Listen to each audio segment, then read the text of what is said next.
Welcome to the podcast series, Small Business Survival Conversations. Through our weekly conversations, we hope to provide you with strategies and insights, knowledge and expertise to enlighten you as you work to build and grow your business. Here are your hosts, Anna Steinfest and Dr. Michael Troyer. Hi, everyone. We're so happy you can join us. I'm here, Michael Troyer, with my colleague, Anna Steinfest. Hi, Anna. Hello, everyone. We have a very special guest with us today. Her name is Barb LaMue. She's president, CEO of the New North Incorporated, which is an 18-county regional economic development corporation in northeastern Wisconsin, which is what you know is where we're located, Green Bay, Wisconsin. Her mission is to catalyze regional prosperity for everyone who lives here. That's both business and talent development. She's also a mentor in our program, the Green Bay Packers Mentor Protege Program. That's one of the reasons we like having her with us.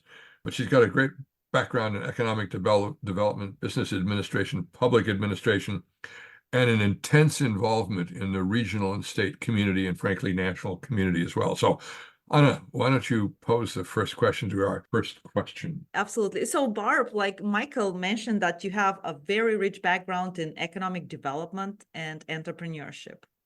Could you share some insights on how small businesses can effectively navigate economic challenges, especially in today's dynamic landscape? Yeah, thank you, Anna, for that question. And I would just say that there are a lot of resources available to entrepreneurs. Sometimes the challenge is just how do you navigate that? And how do you kind of cut through a lot of information to say, is this resource, will it help me, and how will it help me? So I think a word of advice would be to connect yourself to a mentor that can help you with that. And that's clearly the power, of the Green Bay Packer Mentor Protege Program by way of example. So I would say the word of advice would be, and it doesn't matter what stage of your company that you're at, if you're, you still have your ideas, scratched on a napkin, or if you've done, you've been in business for a while, or if you're going through your second round of seed funding and rather sophisticated, you always have a need for a mentor or a group of mentors to help you take you to the next level. You mentioned being a mentor, and for our listeners, Barb has been multiple times mentors, not one time. She is participating pretty much every single year with us. What are the benefits for you as a mentor, especially if we have some of our listeners thinking, oh, should they become a mentor, or should I try finding a mentor? What keeps you coming back? Yeah, you, Anna, and Michael, you keep me coming back. No, I would say, as a mentor, I think we get as much out of the program as our proteges. And I say that because not only do you talk business, right? But you really get to know that founder as a person, as a community member, as a mom, as a dad, as a grandparent, as a church member. And so you build this incredible friendship as you go through the program. And that's a friendship that lasts forever. So it's not only the networking part that's important, but we also learn as mentors, because I think sometimes there's questions that are posed to us, and it's like, wow, that's a really good question. Let me do some research on that, and I'll get back to you. So it forces us in a pleasant way, to also continue our learning journey on business development.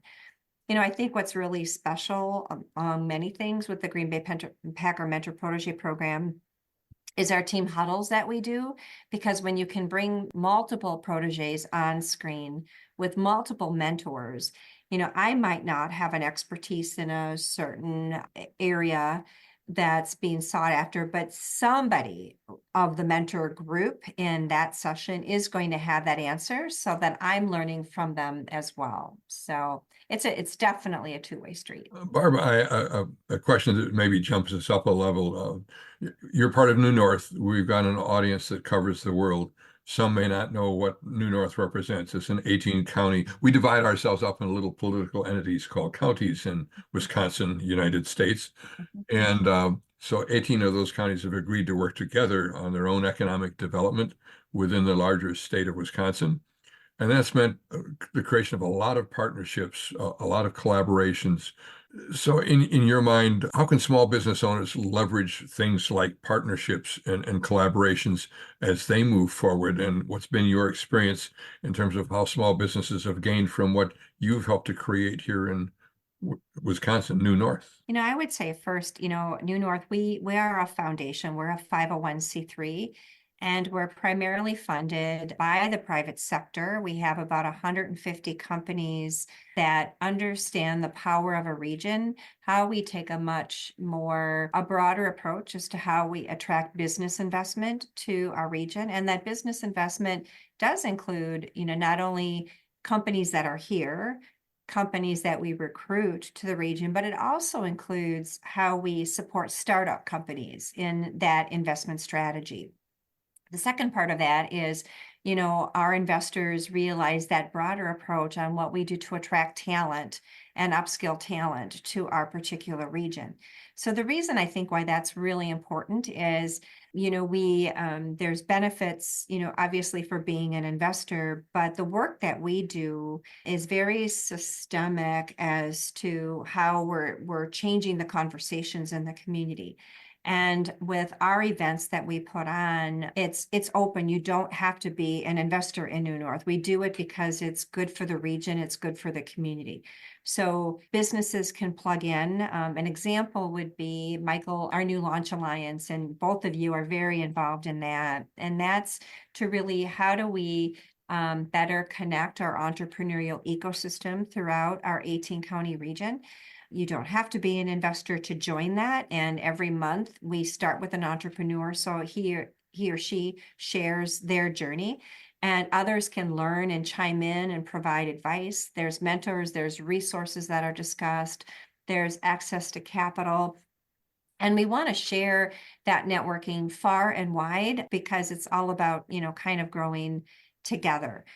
Our companies will say we really respond to what they feel are the needs. And a really good example of that is we had companies on our board that said we really should be doing more to highlight the importance of sustainability and, how do we eliminate wastes inside of a company. And in particular, as we look at ESGs, environmental sustainable governance documents. So that led to conversations that we had with several businesses, and we have our first ever ESG summit coming up in May. And we want to make sure that people that are just starting their ESG journey, or for those that are best in class, we're going to showcase those case studies and, we learn together. So those are just a couple of examples, one more directed to startup companies. One is probably more directed at companies that have been around a while, but that really want to understand the environmental sustainability aspects of their positions. I really want to touch on that term you used at the very beginning of this too, that broader approach. So both in New North, what you're doing and what we've done, I think, in the Mentor Protege program is we're trying to say to people, you may see some of these people as competitors, but you also have common interests in moving forward. So the counties had to discover that economic development could happen faster if they quit trying to compete with each other and joined together and shared resources and did bigger things. Launch Alliance is one of those. You named a number of those here. I think the same thing is true in our Mentor Protege program. What strikes me as well is now these businesses that we've seen are beginning to find opportunities to link together and leverage because they do have common interests as small businesses. And I'm urging all of you out there listening, look around you at fellow business owners and find the ways in which you can link together in the ways that Barb has described: partnerships, collaborations, etc. And networking. And networking. I have to underline, Barb was talking about networking. We have done some podcast episodes, how to be better, how to network better, but Barb underlined that. And I totally agree that we are very, very interconnected. And sometimes even if you have competitor, you may sit down on the table and discuss, hey, you know what, if I have a lot of business, can I send it your way, and vice versa, work as a unit Mhm. Like Barb, she's overseeing 18 counties. That's amazing. Yeah. She does amazing work, and it's hard. And Yeah. And I think it's also about, that networking is not just for entrepreneurs. It's for those of us that have been around a while, how we continue to nurture our network. And, I think by way of example, and in recent Packer mentor protege huddles, we've had proteges that are developing, they have a very tangible product, but they're looking for a contract manufacturer. So, while they can do small batches, they're at the point where, they can't do it in the garage anymore or in the back, of their house. And so that network could say, and we selfishly or, want those contract manufacturers to be here in Wisconsin, to be here in our region. And chances are with the networks that you were built were to say, have you looked at so-and-so company? Let's connect you. Let's see if they can make your product. Or contract packaging. Yesterday was the Converters Expo at Lambeau, and we're the converting corridor of the nation. We have the highest concentration of paper converters in the United States. It's here.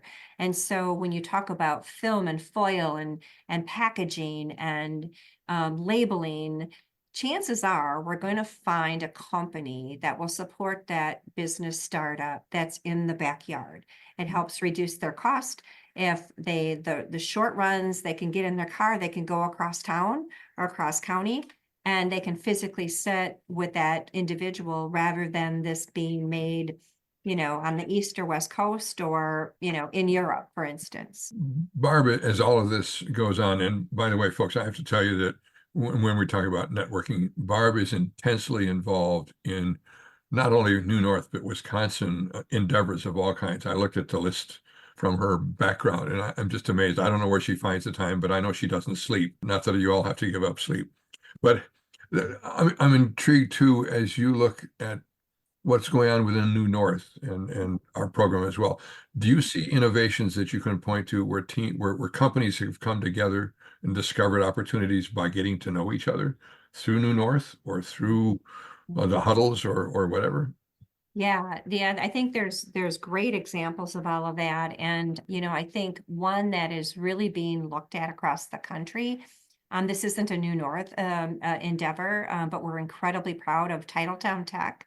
And so you look at that relationship between the Packers and Microsoft and what they have built and the companies that they have invested in, or they're part of their venture fund. They're connecting them to resources, and they're looking at these powerful engagements that are being made there's some gazelle companies in there, and other communities, other states are trying to figure out, how do we create a Titletown Tech. So I think that's something, again, that's not a New North venture, but we always look at through New Launch Alliance or in the Packer Mentor Protege program, how do we get our founders Titletown Tech ready? We like to say, that level of sophistication or kind of where they're at in their life cycle.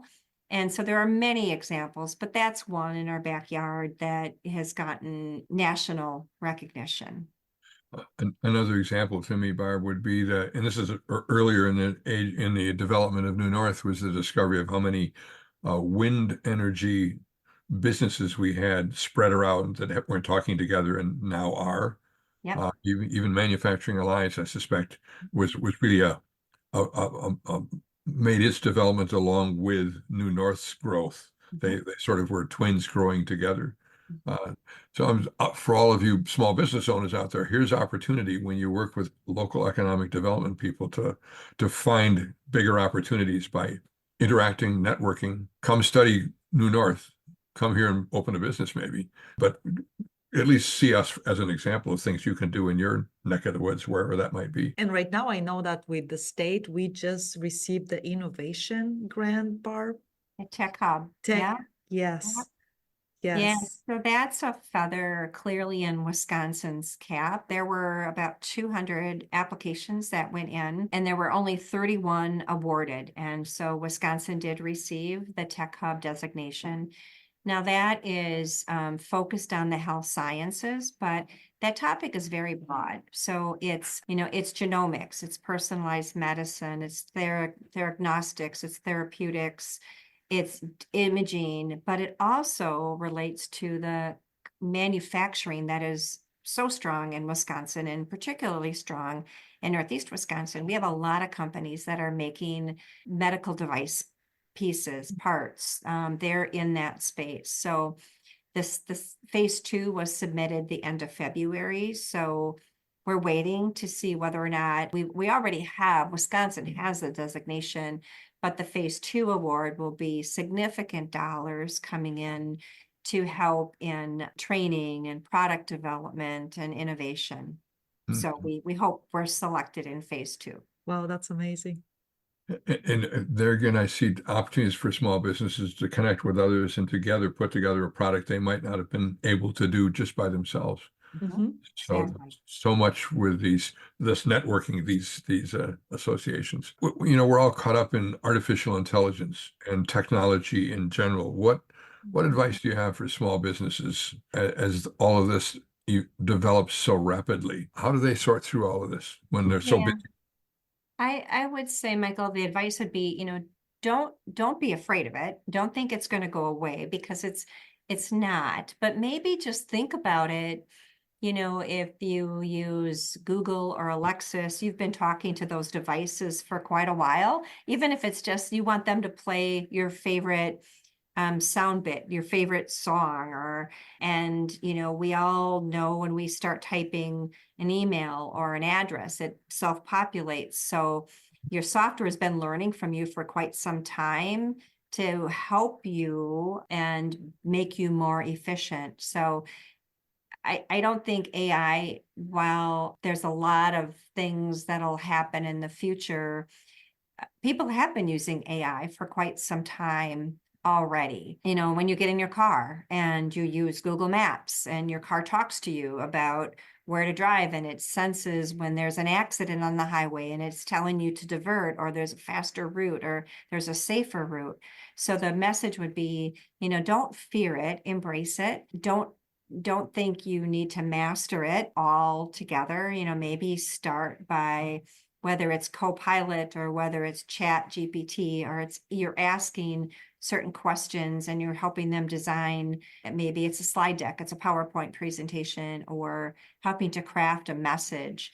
And then you're going to get much more comfortable with it as you move forward. Besides AI, Barb, what kind of trends or developments do you foresee shaping the landscape for small businesses? I think we're going to start to see more mergers and acquisitions. And the reason I say that is, we have a lot of family-owned companies, probably higher than most in our region. We're an incredibly entrepreneurial region, so it's maybe your grandparents started the company and now it's your parents, and then it's going to that next generation.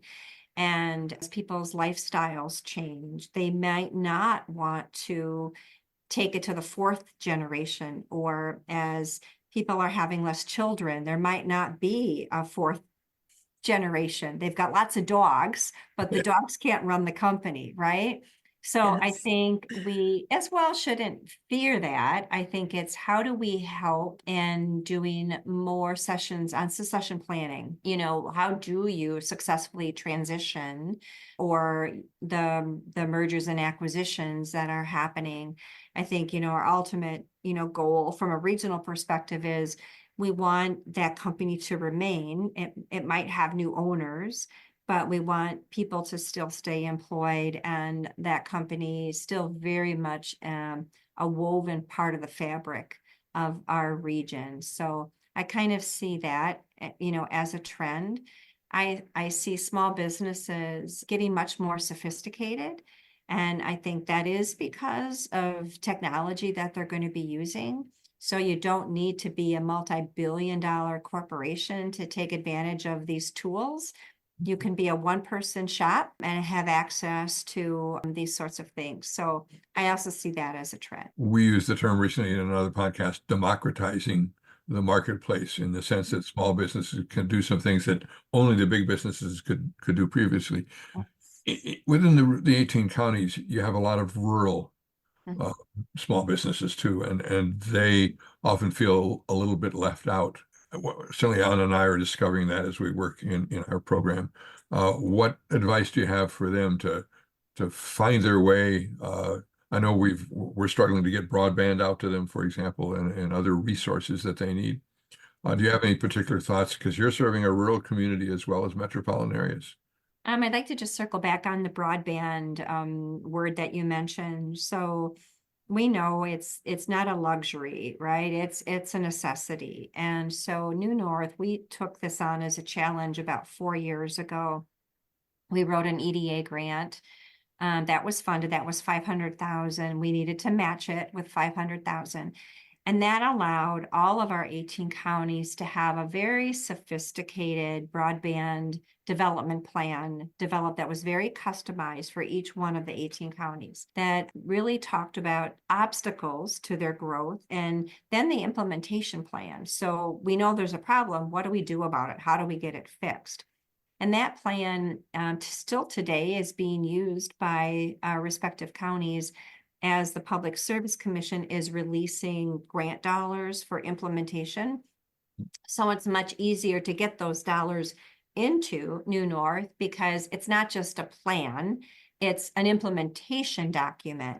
So it's like, I think last year, about $22 million of grant funding came to the region that was matched by million. We had $22 million come in grant funding matched by $40 million.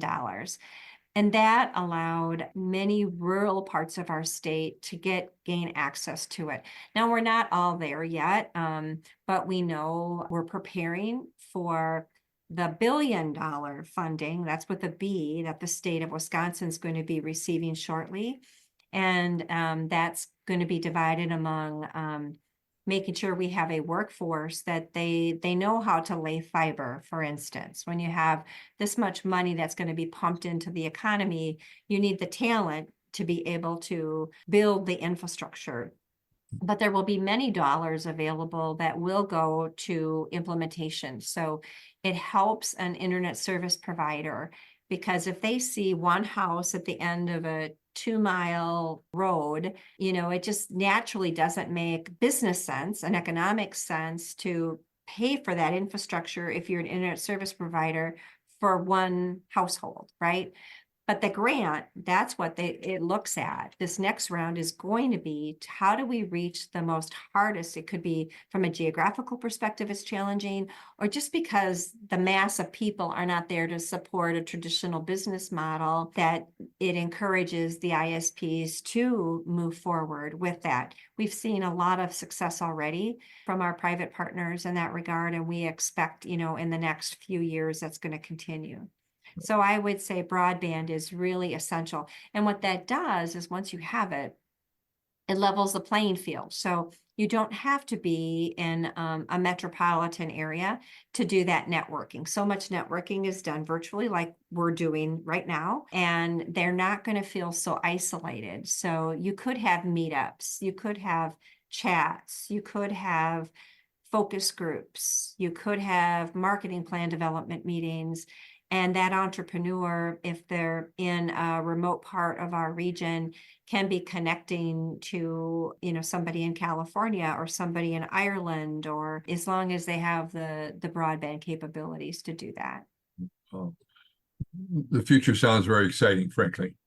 It is very exciting. Especially for the small business owner. I'm need information. I really appreciate it, Barb. All right. Thank you, Barb. Yeah, Barb, thank you very much. In fact, it's hard to summarize because it's wonderful to have you with us. I hope our listeners have seen the possibilities of looking at a larger picture and a larger relationship that is represented by our New North and what it's doing for us. You ought to be a member if you aren't in Wisconsin, in northeastern Wisconsin, but across the world, you can look at developing these same kinds of opportunities and relationships. We may have to have another time with you, Barb, to gather even more of the wonderful knowledge and experience you have. But thank you for being with us today. Any last thoughts on your part? I just want to say thank you. It's been wonderful to chat with you both, and you've been such strong partners. And I think the message would just be, for people not to give up. I know starting a business or growing a business is very challenging.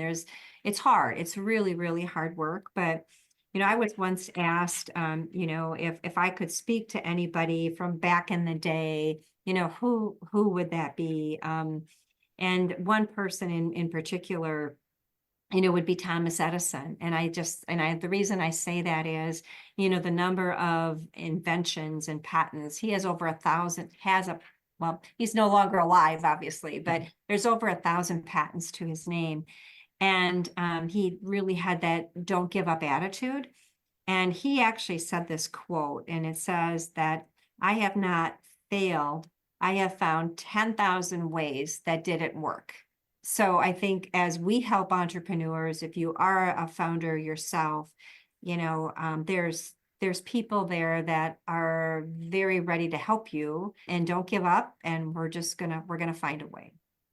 And reach out to all of us. Reach out to all of us. Yep. Exactly. And you can move to New North Wisconsin anyway. Yeah. Exactly. We would we love can to really have help. you come to our region. Absolutely. Yes, we would We plan. love you to come and see it Exactly. firsthand. You can hear the resources and opportunities we provide. Yes, we're selling Northeast Wisconsin a little bit, but that's all right. Thank you, Barb LaMue, very much. Executive Director of New North, north of what's expected.